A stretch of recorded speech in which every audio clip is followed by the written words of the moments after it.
Nós llama conferência de prensa aqui para sobre já sabra dia 1 de abril. Nós lo está lançando nos Promé Consulta Nacional. Essa aqui é uma consulta que está titulada Vamos Conversar de Música na Aruba. Patrimônio cultural intangível, para mim, está assim tique mais compreendível para a comunidade, está praticamente tudo o que nós está fazendo no terreno cultural, tudo o que está vivo, o que nós chama cultura vivo, isso está nosso patrimônio cultural intangível. E parte disso aqui está nossa música, é música que nós toca na Aruba, música de Aruba, música que nós toca na nossa atividade, na nossa festa de família, festa nacional.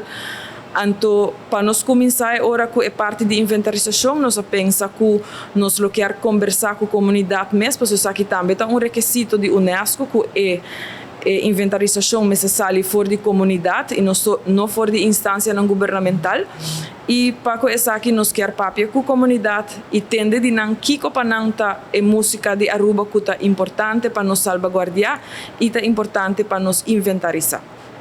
Assim está, dia 1 de abril próximo, nós estamos topando na JFK Education Center, especificamente local MFR 1 e MFR 2, o Tim Borchi que está ilustrando onde é aqui não está, de horário de 2 horas da tarde para 4 e meia da tarde.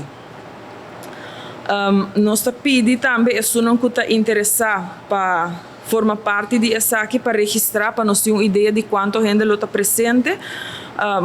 Para essa aqui, por chamar Departamento de Cultura de Aruba, para registrar essa aqui, seca Esmara?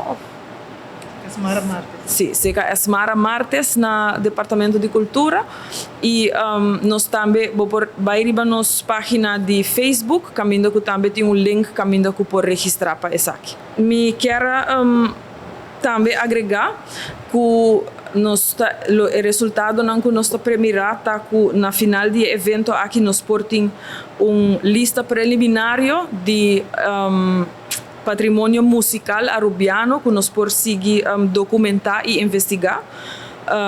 Também nós queremos identificar quem é stakeholders, quem é isso não que está praticar de terminologia de governo, nós temos elemento, pero cada de prática não cultural aqui quem é isso não que forma parte dessa aqui não, quem é isso não que carga e tradição musical na Aruba. Também para nós ter vista riba que é necessidade para salvaguardar, que é área de cultura que é vulnerável na Aruba. E também nós queremos conscientizar o público tocante patrimônio cultural intangível e o processo de inventarização que nós estamos fazendo. E essa aqui também forma uma base para a seguinte consulta que nós portamos no futuro.